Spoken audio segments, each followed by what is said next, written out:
Welcome back friends to our channel e learning commerce classes for standard 11। दोस्तों पिछले सब में हमने देखा था, पिछले टाइम देखा था हमने question first and question second.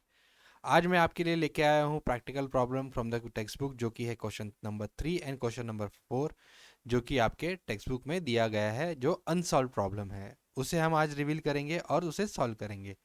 तो चलिए देखते हैं कि पहले क्वेश्चन क्या है। क्वेश्चन नंबर 3 पे पहले हम देख लेते हैं। दोस्तों जैसे मैंने आपको बताया था, कोई भी क्वेश्चन सॉल्व करने से पहले हमें करना क्या है, उस क्वेश्चन को पूरा तरीके से पढ़ लेना है, ताकि हमें समझ में आ जाए कि हमें करना क्या है और क्लैरिटी मिल जाए। तो क्वेश्चन नंबर 3 क्या दिया गया है? From the following transaction prepare necessary ledger account in the books of Vinay and balance the same. यानी हमें सिर्फ बैलेंस करना है लेजर अकाउंट बना के, यानी जर्नल एंट्री हमें दिखानी नहीं है, बट हमें हमारे लिए अपने मन में लिखनी है और डायरेक्टली लेजर पोस्टिंग करनी है। चलिए पहले पढ़ लेते हैं सारे ट्रांजेक्शन। 2019 के ट्रांजेक्शन है। 1 जनवरी के ट्रांजेक्शन है, स्टार्टेड बिजनेस विद कैश ₹10,000। फिर 6 तारीख को ट्रांजेक्शन हुआ, bought goods from mister Vikas 3,000, sold goods to mister Bhushan 2,400, paid to Vikas on account ₹1,600, received on account from Bhushan 1,000, purchase of ₹3,600 जो कि कैश परचेज है, और कैश सेल्स है 5,000, और पेड वेजेस 400। यानी बहुत लिमिटेड ट्रांजेक्शन है। इसका हमें लेजर बना लेना है, जैसे जैसे ज़रूरत होगी वैसे वैसे हम लेजर बनाते जाएंगे और पोस्टिंग करते जाएंगे। तो चलिए बढ़ते हैं हमारे प्रॉब्लम सॉल्विंग की तरफ। तो पहला ट्रांजेक्शन क्या है, जो 1 जनवरी 2019 को है। Started business with cash ₹10,000। Business में कैश लाई गई है, यानी कैपिटल इंट्रोड्यूस किया गया है। तो यहाँ पे दो अकाउंट कौन से रहेंगे हमारे, एक तो कैपिटल अकाउंट और कैश। और कैश रियल अकाउंट है, इसलिए डेबिट वर्ड कम्स इन, तो हमारी डेबिट एंट्री क्या बनती है, cash account debit to capital. तो हम कैश के पहले डेबिट साइड में जाएंगे और लिख देंगे to Vinay capital account. Amount है 10,000, जो कि सब में ऑलरेडी दी हुई है। और उसकी जो सेकंड पोस्टिंग है, जो हम बैलेंस करना पड़ता है क्रेडिट साइड के लिए, वो होगी credit side of Vinay capital. Same तारीख की एंट्री हो गई, बाय कैश 10,000। अब 6 तारीख को माल खरीदा, bot goods from mister Vikas ₹3,000। हमने माल खरीदा है, यानी गुड्स इज कमिंग इन, तो परचेज हमारा अकाउंट डेबिट हो जाएगा। और क्रेडिटर कौन है हमारा, मिस्टर विकास, क्योंकि हमने उन्हें पेमेंट नहीं किया है, हमने माल उधारी पे लाया है। स्पेसिफिकली यहाँ पे कुछ दिया नहीं है पेमेंट की कई बारी, पेमेंट के बारे में, तो हम समझ सकते हैं ये क्रेडिट ट्रांजेक्शन है। तो चलिए परचेज अकाउंट में डेबिट साइड पहले हम लिख लेते हैं, परचेज अकाउंट डेबिट। और किसका नाम लिखेंगे, टू मिस्टर विकास 3,000। ये हो गई हमारी पहली एंट्री। और उसकी करस्पॉन्डिंग क्रेडिट एंट्री किधर जाएगी, विकास साहब के क्रेडिट साइड में। विकास के क्रेडिट में जाइए और वहाँ लिखना है हमें बाय परचेज अकाउंट और अमाउंट 3,000। यानी हमारा ये एंट्री का भी debit and credit posting complete हो गया। Sold goods to mister Bhushan ₹2,400। आपने बिल मिस्टर भूषण को 2,400 का माल पे किया है। इसके बारे में भी हमें बताया नहीं है कि पेमेंट मिला है या नहीं, तो यानी कि ये क्रेडिट एंट्री है, यानी मिस्टर भूषण हमारे डेटर है जब तक वो पेमेंट नहीं करते। तो किसको माल मिला है, भूषण को, तो mister Bhushan account debit to sales. Sales हमारा क्रेडिट रहता है हमेशा, credit all gains and income. तो भूषण साहब के डेबिट साइड में जाएंगे और उधर एंट्री कर देंगे टू सेल्स अकाउंट 2,400, और उसकी करस्पॉन्डिंग क्रेडिट सेल के क्रेडिट में जाएगा बाय भूषण अकाउंट 2,400। कंप्लीट हो गई डेबिट एंड क्रेडिट। चलिए देखते हैं आगे का। 12 तारीख की entry, paid to mister Vikas on account ₹1,600। अभी हमने 6 तारीख को उनसे 3,000 का माल खरीदा था, और उसके बिहाफ पे पूरा पेमेंट ना करते हुए हमने 1,600 का पेमेंट किया। तो 1,600 का पेमेंट किया, यानी हमारे बैंक, हमारे पास से क्या जा रहा है, कैश जा रही है बाहर। यहाँ पे स्पेसिफिकली बोला नहीं है बैंक से पेमेंट है, तो हम इसे कैश पेमेंट एज्यूम कर सकते हैं। और हमें क्या करना है, mister Vikas account debit to cash. तो मिस्टर विकास अकाउंट के डेबिट में गए, टू कैश की एंट्री कर दी, और कैश के क्रेडिट में, क्योंकि कैश हमारे बिजनेस से जा रही है और किसे मिल रही है, मिस्टर विकास को, तो बाय विकास अकाउंट 1,600। तो ये हो गई पेमेंट की मिस्टर विकास को। अब हमने माल भी बेचा भी था, तो उसके भी पैसे हमें वसूलने होंगे। तो 19 तारीख को हमने कुछ पैसा ले लिया, जो मिस्टर मिस्टर भूषण को हमने बेचा था 9 तारीख को। Received on account from mister Bhushan. अब हमारे पास पैसे आए हैं, यानी कैश डेबिट हुआ है, तो डेबिट व्हाट कम्स इन, तो कैश अकाउंट के डेबिट में टू मिस्टर भूषण अकाउंट, और भूषण साहब की क्रेडिट में चले जाएंगे और उनका अमाउंट कम कर देंगे, कितने अमाउंट से, 1000 रुपीज़ से, यानी by bank account, by cash account लिख देंगे। वहाँ पे गलती हो गई, वहाँ पे बैंक लिख लिख दिया गया है, वहाँ पे हमें कैश की करेक्शन कर ली, और ये हो गया हमारा मिस्टर भूषण के क्रेडिट साइड में कैश की एंट्री। तो मिस्टर भूषण अकाउंट डेबिट उतने अकाउंट से कम हो गया। अब देखते हैं 25 तारीख की एंट्री, वो है कैश परचेज ₹3600, यानी आपने कैश में कुछ खरीदा है, तो माल आया है तो परचेज अकाउंट डेबिट होगा। तो परचेज अकाउंट के डेबिट में हम लिख देंगे, क्योंकि पार्टी का नाम नहीं है तो टू कैश अकाउंट लिख देंगे, और कैश के क्रेडिट में जाएंगे और लिख देंगे बाय परचेज अकाउंट 3600। तो ये हो गई 25 तारीख की भी एंट्री की दोनों इफेक्ट। अब हमने कुछ कैश सेल किया 5000 का, यानी कैश आई है हमारे बिजनेस में, तो यह कैश अकाउंट डेबिट और सेल्स को क्रेडिट हो जाएगा। तो कैश के डेबिट में जाना है, और डेबिट साइड में हमें क्या लिखना है, टू सेल्स अकाउंट 5000, और नीचे जाके बाय कैश लिखना है सेल्स अकाउंट के क्रेडिट में 5000। ये भी हो गई हमारी 25 तारीख की। 30 तारीख की एंट्री। अब लास्ट डेट की एंट्री, मंथ की लास्ट डेट की एंट्री क्या है, आपने किसी से काम करवाया तो उसे पूरा वेजेस भी तो पे करना पड़ेगा। तो पेड वेजेस ₹400, वेजेस अकाउंट खोलिए, वेजेस अकाउंट के डेबिट में टू कैश अकाउंट, यहाँ पे भी हमने गलती से बैंक लिख दिया है, वहाँ पे हम उसे करेक्ट कर लेंगे। दोस्तों याद रखिए, जहाँ पे इफेक्ट नहीं दी है इसलिए मैंने जानबूझ के बैंक लिखा है, ताकि आपको मैं याद दिला सकूं कि जहाँ पे कुछ दिया नहीं हो वहाँ पे हमें कैश एज्यूम करना है। और हम अपने आंसर में भी नीचे लिख सकते हैं नोट में कि वी हैव एज्यूम्ड, जहाँ पे भी दिया नहीं है we have assumed payment in cash, और कैश के क्रेडिट साइड में आइए और बाय वेजेस अकाउंट लिख दीजिए 400। ये हो गया आपका सारे पोस्टिंग जो आपने आपको दिया गया था। अब हमें क्या करना है, बैलेंसिंग पूछा गया है, तो एक एक अकाउंट उठाएंगे, उसकी टोटल करेंगे। तो टोटल देखिए, क्रेडिट साइड की ज़्यादा है तो दोनों साइड हमने लिख दिया डेबिट और क्रेडिट साइड में। तो उसे बैलेंस करने के लिए हमें लिखना होगा डेबिट साइड में टू बैलेंस ब्रॉट डाउन, और उसे अगले महीने के 1 तारीख को भी ट्रांसफर कर देंगे बाय बैलेंस ब्रॉट डाउन। तो ये हो गया हमारा कैपिटल अकाउंट बैलेंस। अब हमें कैश अकाउंट बैलेंस करना है। कैश अकाउंट की भी दोनों साइड की टोटल कीजिए, ज़्यादा कौन सी साइड है वो हमने लिख दी, दैट इज़ 11,000, और उसका बैलेंस आप देख सकते हो कि क्रेडिट साइड में कम था।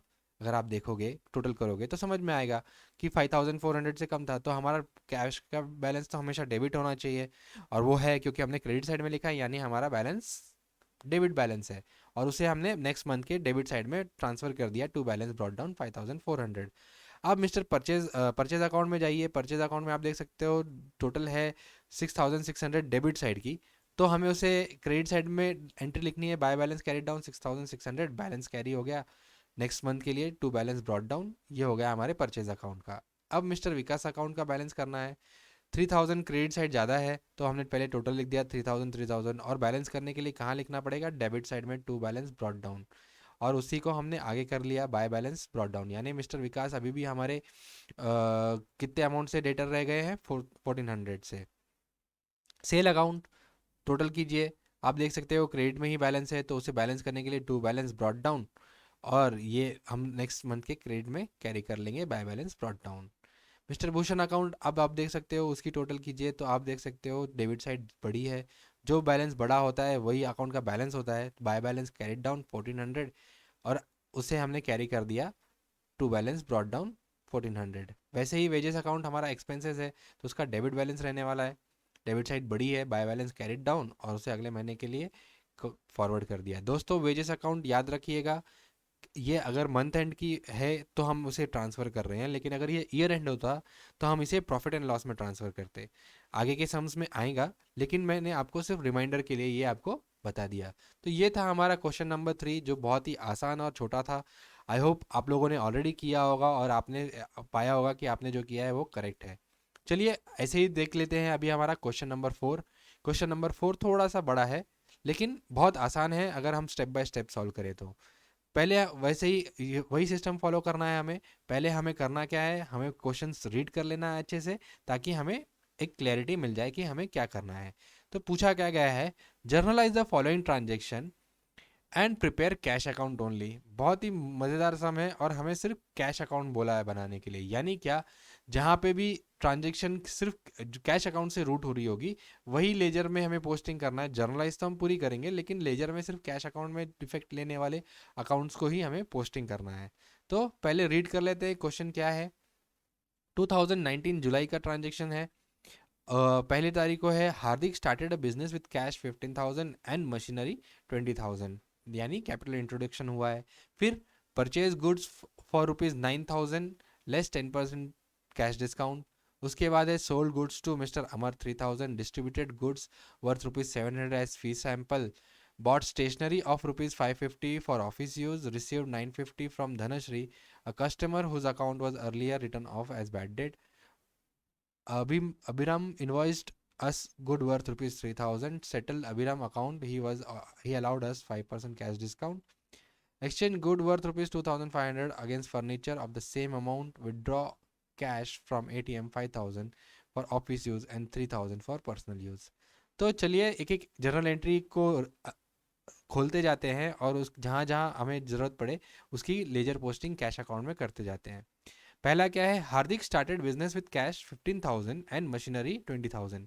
यानी क्या, बिजनेस में दो चीज़ें आई हैं, कैश एंड मशीनरी, यानी कैश अकाउंट भी डेबिट होगा, मशीनरी अकाउंट भी डेबिट होगा और कैपिटल को हम क्रेडिट करेंगे।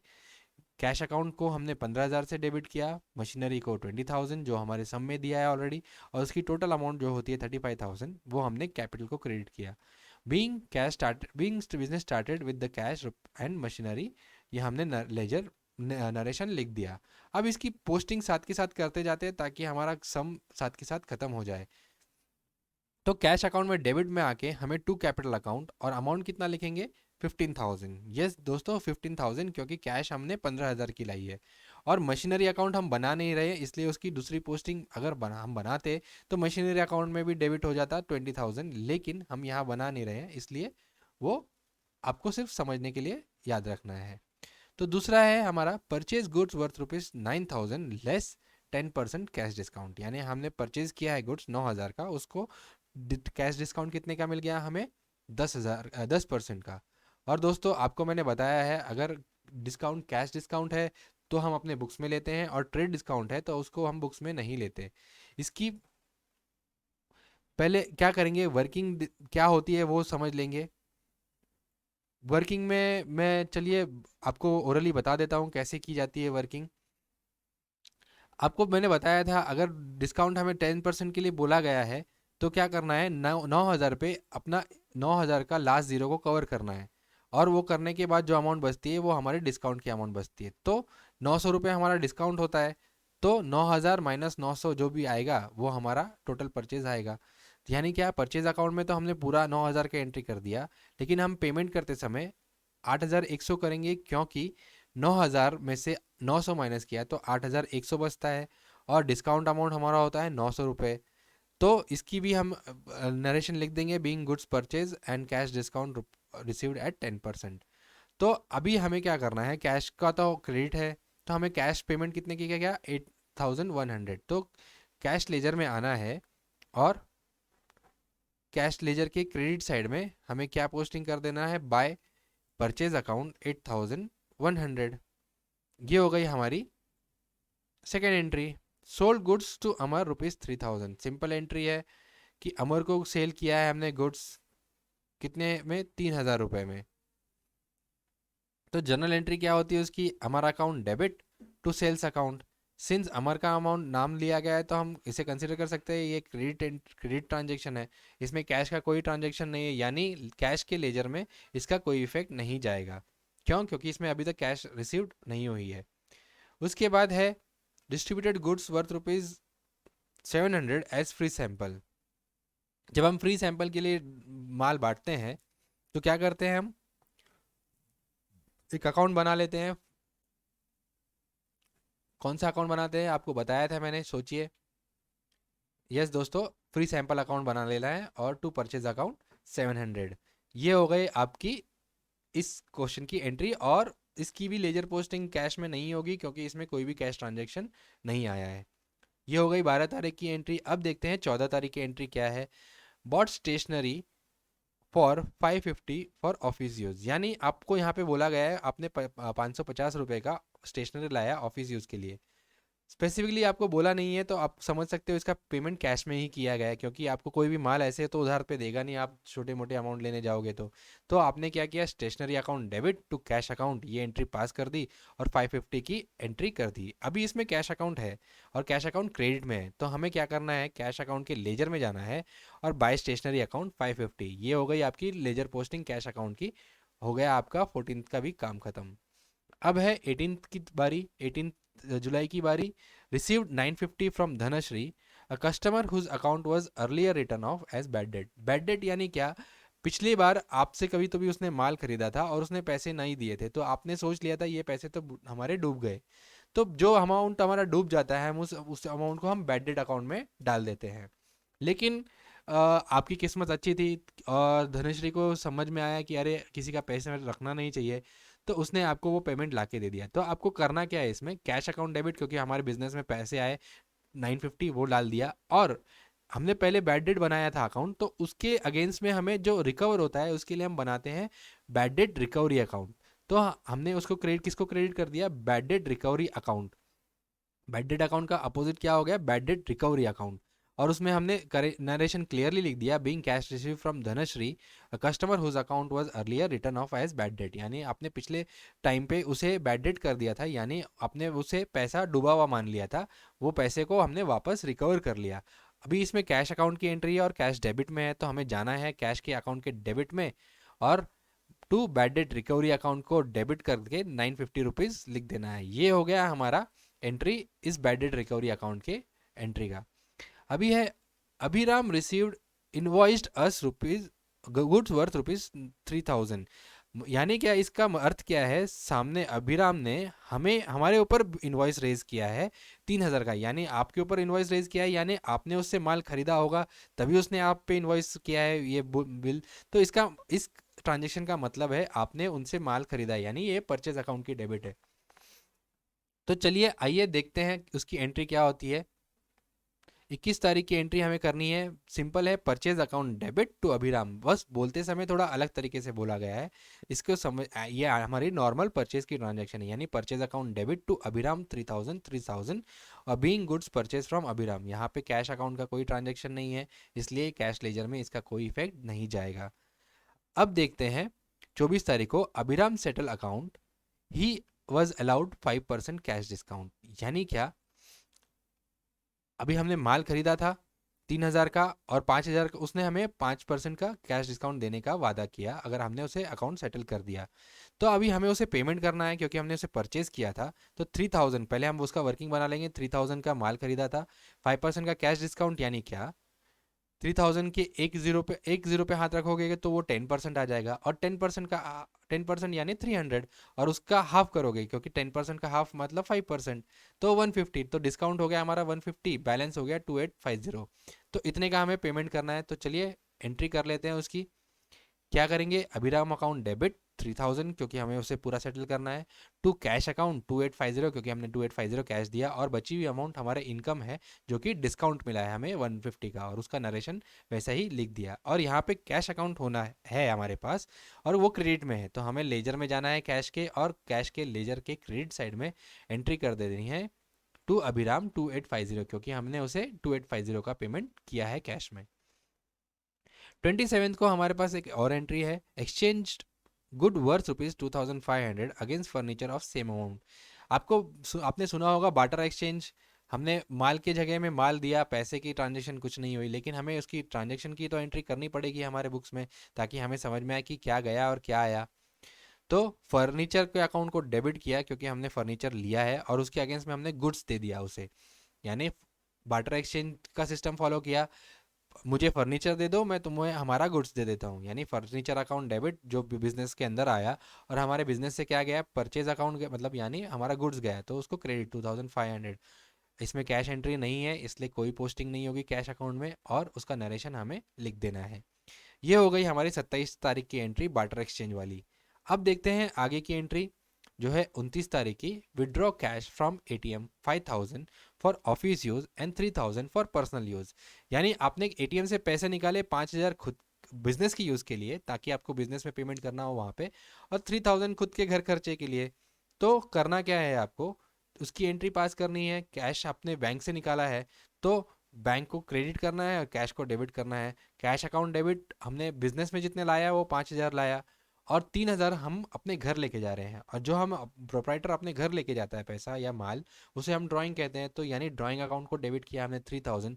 और बैंक से तो हमने पूरे 8,000 निकाले हैं। 5,000 बिजनेस के लिए, 3,000 पर्सनल यूज़ के लिए, यानी 5 + 3 8,000। तो हमने टू बैंक 8,000 क्रेडिट कर दिया और उसका नरेशन भी लिख दिया कि कुछ पैसे बिजनेस के लिए है और कुछ पर्सनल यूज़ के लिए। और यहाँ पे हमारे पास कैश डेबिट में है कैश अकाउंट, तो हमें जाना होगा कैश अकाउंट में और उसके डेबिट साइड में एंट्री करनी पड़ेगी टू बैंक अकाउंट 5,000। दोस्तों सारे ट्रांजैक्शन होने के बाद एक बार देख लेना चाहिए कि सारे ट्रांजैक्शन हमने डाल दिए कि नहीं। फटाफट एक बार देख लीजिए, हमने सारी एंट्री कर दी है। तो ये चीज़ तो कंफर्म हो गई कि हमारी सारी एंट्री हो गई। उसके बाद हमें टोटल कर लेना है जर्नल का, डेबिट और क्रेडिट मैच होता है कि नहीं वो देख लीजिए। ये हो गया हमारा डेबिट 5,000, 52,200, 50,200, यानी डेबिट और क्रेडिट तो मैच है, अर्थमेटिकल एरर तो नहीं है।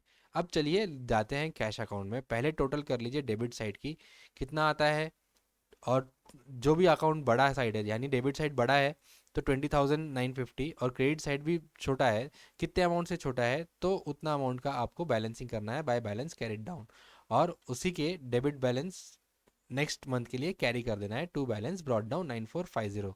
तो ये हो गया आपका कैश बैलेंस भी टैली। दोस्तों मैंने आपको बताया था कैश हमेशा डेबिट में होता है, इसलिए कैश तो देख लेना चाहिए कि बराबर है कि नहीं।